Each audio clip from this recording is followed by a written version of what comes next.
It looks like this is the part of the video where after all the hard work, the part doesn't fit.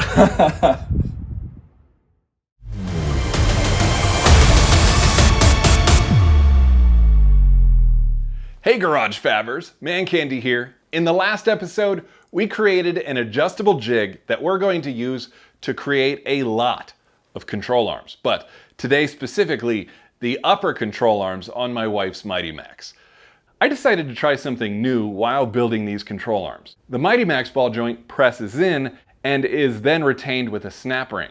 This means that the hole that the ball joint presses into needs to be absolutely perfect. A machined press fit. I don't have the tools to do that. I recently saw a video about Nissan upper control arms, made by my buddy and fellow YouTuber Jake from Scraping Pavement. I noticed that the Nissan upper ball joints bolt onto the control arms. I decided to ask him if he would mind measuring the taper on the Nissan ball joints. He did, because he's awesome, and it turns out that the Nissan ball joint tapers are exactly the same as the Mighty Max ball joint tapers. This means that the bolt-on Nissan ball joints will fit the Mighty Max knuckle. Bolt-on ball joints would sure make this control arm build a hell of a lot easier. So I ran down to the auto parts store and purchased a pair of Nissan Hardbody D21 upper ball joints. The factory arms have already been fitted into the jig, so now we can take it out and cut it apart. But before we do, I want to trace it onto some wood to create a template for the plasma cutter.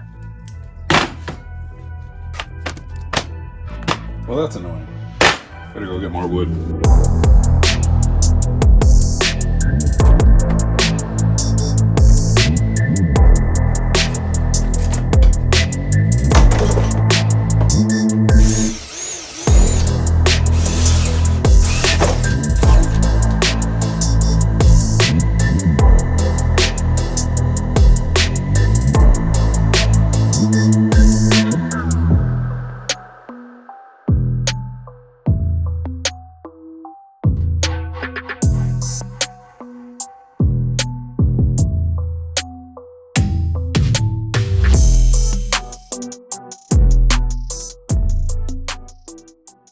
So here's my control arm template, and I don't think I like it. I think I'm going to go about this a different way. I think I'm going to start with a much larger piece of wood and then whittle it down to a shape that I actually like and one that fits the Nissan ball joint. So I'm going to use this template to get a rough idea of the shape and cut this hole, and then we're going to sculpt it to a better shape. I don't like no humble beats. Just go and suss it up. Now it's time to marinate. And right after we're done, I've been giving you the worst of me.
I've got my control arm plates cut out, they're drilled, they're pretty much ready to be assembled, and I just realized that I haven't even mentioned what I plan on doing with these plates yet, and that's because I'm not really sure what I'm going to do with these plates yet, so I thought I would include you in the decision. I'm really lazy. If I had a 1/2-inch plate, I would be done already. These plates would have been cut out in 1/2-inch steel. I would have welded on the bushings, I would have bolted them on the car, and we'd be done. But I don't have a 1/2-inch plate. So instead, I made them out of 1/4-inch plate, and I made 2 for a total of a 1/2-inch. I'm not just gonna weld them together though, because that would be boring, and I don't like boring. So what I'm going to do instead is I'm going to space the upper and lower plate out a 1/2-inch, so that I actually have a 1-inch tall control arm. Here's a decision that needs to be made. I can completely box in the control arms by wrapping flat stock around all the edges and then perhaps smoothing out all the welds. That would create what looks like control arms that were cut from 1-inch thick steel plate. Or perhaps I leave the welds alone so I can showcase my dime stack welds that the professional welders say will just fall apart. Or I could do sort of a skeletonized version where I drill multiple holes in the top and bottom plates like Swiss cheese, and then I weld the plates together with pipes in between. Which one would you rather see? For those of you yelling at your screen, you look ridiculous. But I agree. Let's do the Swiss cheese version.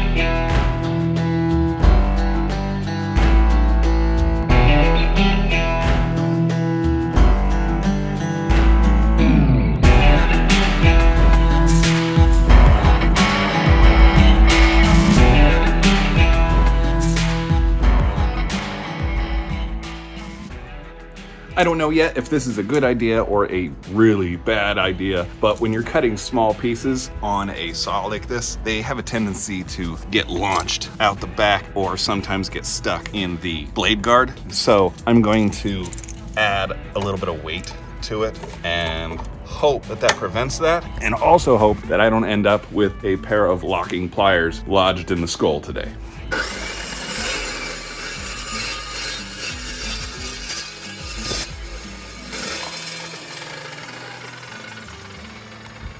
Well, I didn't die. There's that.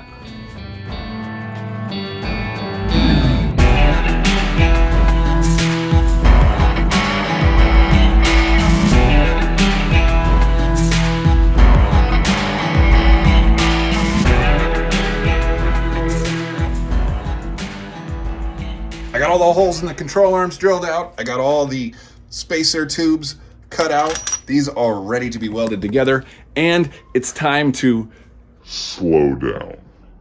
Perhaps you remember it wasn't all that long ago, while creating adjustable control arm bushing tabs, I made a whole bunch of tabs for the same side of the truck. I've got the same opportunity today to screw things up again. I've got these currently set up as a right and left control arm. It's not hard to accidentally make 2 right control arms or 2 left control arms. So this time I'm gonna weld one together, and before I weld the second one together, I'm gonna stop. I'm gonna pay attention and make sure that I'm making 2 opposite control arms before I ruin my day. Birds are waking me up. I never knew how good they're able to sing.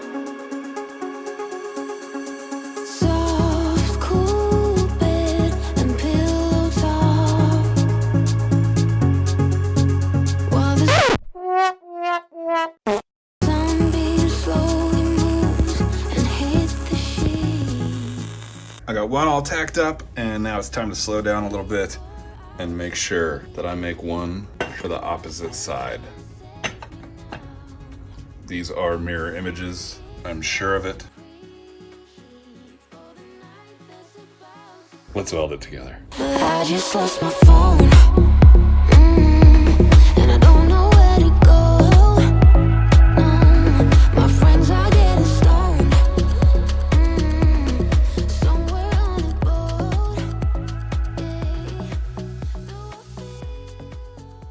the control arms are welded together, and it did not go well. In fact, I'm quite embarrassed of how they turned out. So embarrassed that I'm not going to show you. And now that I think about it, I don't even think I'm going to finish this video. I'm kidding. I'm kidding. It didn't go well. I'm serious about that. There is a lot of undercut in places, some weird buildup in other places, a lot of porosity in other places. I used hydraulic oil today when I was cutting the holes. Never done that before, but I had some and I just wanted to try it out. And it worked well, cutting the holes, but I didn't clean it before starting to weld.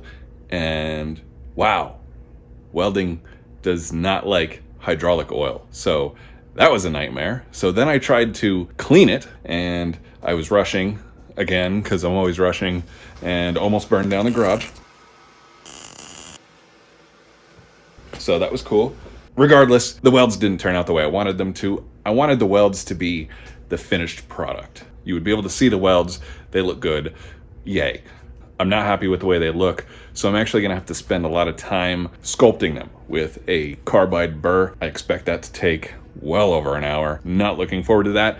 Admittedly, I'm only going to sculpt the top side that you can see underneath. I'm just gonna clean up a little bit. You're not even gonna be able to see it unless the car's on a lift.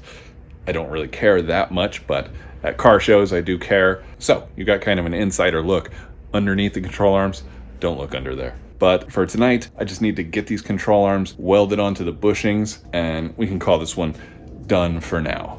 Even though I couldn't find replacement bushings for the factory control arms, I'm still going to steal the sleeves out of the factory control arms in hopes that I can eventually find some bushings made for these control arms. Maybe some nice polyurethane replacements. It's either that or I have to destroy some of my expensive bushings, and I just really don't want to do that today. I probably should. I just really don't want to. So I'm going to cut the sleeves out of the old control arms, and I'm going to use those. And then the bushings that we're going to put in there are actually polyurethane bushings for these sleeves that are much cheaper. I don't love it, but I think it's going to work. I think it's going to be really good, actually. Polyurethane bushings must have a metal inner sleeve to work properly. This sleeve prevents the bushing from being smashed by over-tightened nuts or bolts. The bushing inserts I'm using came with inner sleeves, but unfortunately the sleeves don't fit the crossbar of the Mighty Max upper control arms. The old rubber bushings that I pushed out of the factory control arms have perfect sleeves though, obviously. So I cleaned all the rubber off and I'll use those instead. Brilliant! Except the only problem is those sleeves don't fit the inside of the bushings I'm using. So I'm gonna be real dumb and open up the inner hole of the bushings with a step bit while holding them with my hands. Just kidding, I'm fine. Don't do that though.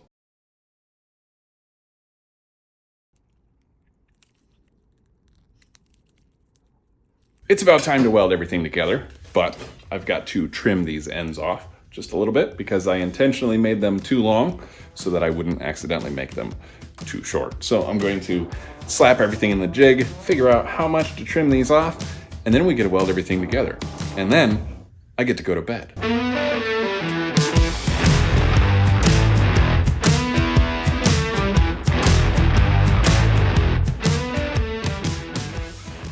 So I don't really know how I'm going to trim this control arm to fit the bushings. I don't have any creative methods. I think I'm just going to eyeball it and hope that I don't trim off too much. There's my marks. Let's cut it off and hope for the best.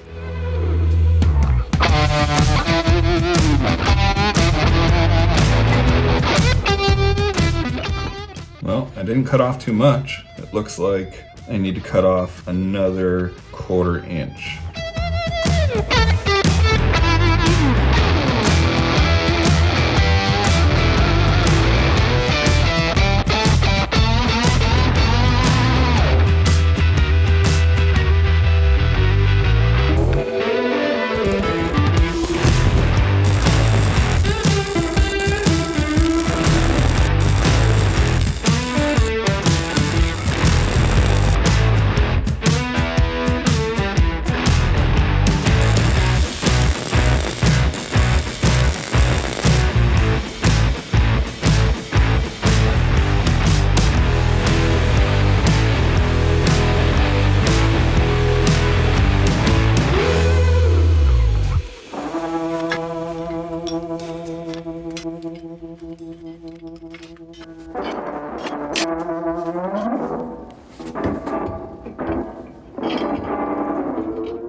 looks like this is the part of the video where after all the hard work, the part doesn't fit. It looks like we got a little rubby rub on the inside of the control arm there. I'm not really sure where I went wrong, though I think it was a couple of small mistakes that added up. When I originally traced around the factory control arm onto the wood template material, the thickness of the marker would have added a small amount, making the wooden template just a little bit bigger than the original control arm. Then I used that template by tracing around it with the plasma torch, which would have made the final part even bigger still. So I think that's why my control arm is a little bit too big. Should be a simple fix. I'm just going to slap the template on top of the control arm, move it to a position further in, cut it apart, and then I'll recheck it before spending the time to make it pretty again. That's better. That's a lot better. I think what I'm going to do is I'm going to cut the bottom piece back just a little bit more. I think this is plenty. I really do. But since you can't see the bottom piece, I think I'm just going to cut it back a little bit further than the top piece. And then we'll start cleaning them up and making them all pretty.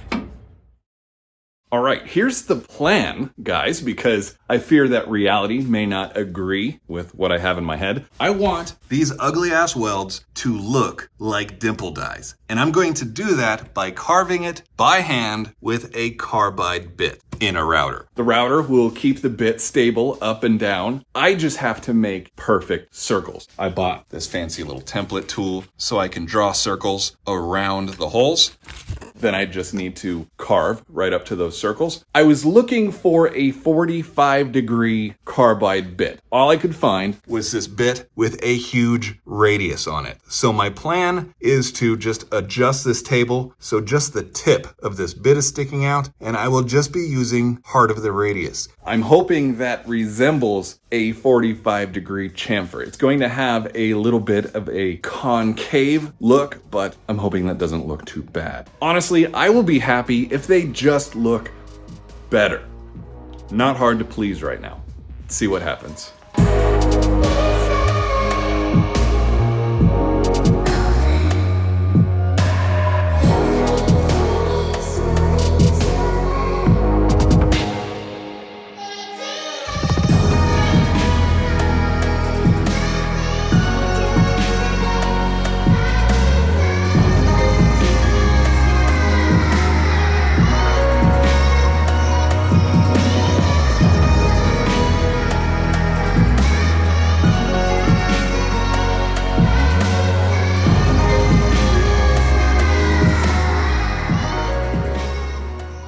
And this is why I enjoy using the carbide bit so much, because I absolutely love being covered head to toe in razor sharp steel splint. Am I yelling? Razor sharp steel splinters. I am really pleased with how this turned out. Not bad at all for hand carved fake dimple dies. The carbide bit and the router trick worked wonders. Unfortunately, I couldn't use it in the back two holes because the table wouldn't fit since I already welded on the bushing sleeves. So I had to do those with the handheld carbide bit. But I'm gonna remember that because I haven't welded on the bushing tabs onto the second control arm yet. So I'll be dimple dyeing these first before welding on those so that I can use the carbide bit and the router trick and get some nice fake dimple dies like these. What do you think? I just realized there's something important that I glossed over. Twice, actually. Once in the previous video about making the control arm jig, and again in this video while creating the control arm, and that is the ball joint angle. The jig I created is quite magical. After adjusting the jig to fit the factory control arm, it'll hold a lot of things in all the right places. The one thing this jig can't do is actually really important. It holds the position of the ball joint's tapered stud, but it does not hold the position of the ball joint housing. That's the part of the ball joint that actually attaches to the control arm. This is not an oversight. It's intentional. Because on bagged trucks, the ball joint housing often needs to be adjusted to allow a control arm to move more. I sense a tangent coming, but it's an important one. A ball joint is exactly what the name says it is. It's a ball, not unlike a trailer hitch. This ball rotates in a socket, and this socket limits how much a ball joint can move. Or is it the stud that limits the movement? Or both. The ball joint can only move until the stud contacts the side of the ball joint housing, then back again until the stud hits the other side of the housing. The total amount of movement varies from ball joint to ball joint.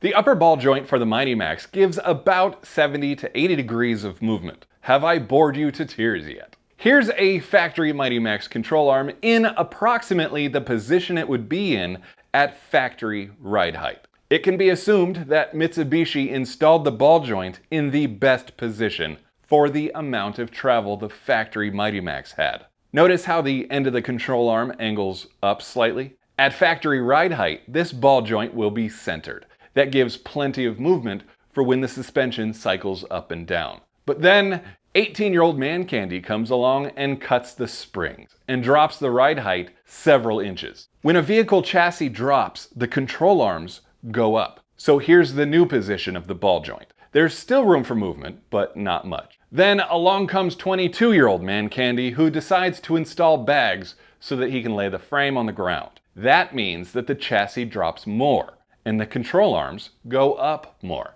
In fact, they go up so much that they stop. This causes the frame to stop dropping at about 2.5 inches from the ground. What's happening?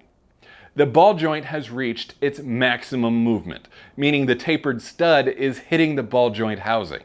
Now what? The first thing you should do is get a set of drop spindles. Drop spindles relocate your wheels up 2 inches higher on the knuckle, which brings your chassis 2 inches closer to the ground. But you've still got a ½ inch to go before the frame kisses the pavement. The ball joint still needs to be addressed. If you ignore this, as the original builder of this truck did, the stud and the ball joint will crash into the sides of the ball joint housing and break it. That's exactly what I found when I removed the ball joint boots from these factory control arms. How do you avoid this? Mighty Max owners often pie cut the factory upper control arms. That's exactly what it sounds like. They score the top of the control arm and then take a small pie slice out of the sides. Then they bend that little whoop-de-doo at the end of the control arm down until it's straight or angled downward. Now looky, the control arm can move upward a lot more. Beware though, you can bend that whoop-de-doo too far down and cause that ball joint to bind in the opposite direction. That would limit how high the front of the truck can go, which could cause the airbags to potentially break the ball joint rather than gravity. How do you determine how much ball joint angle change you need?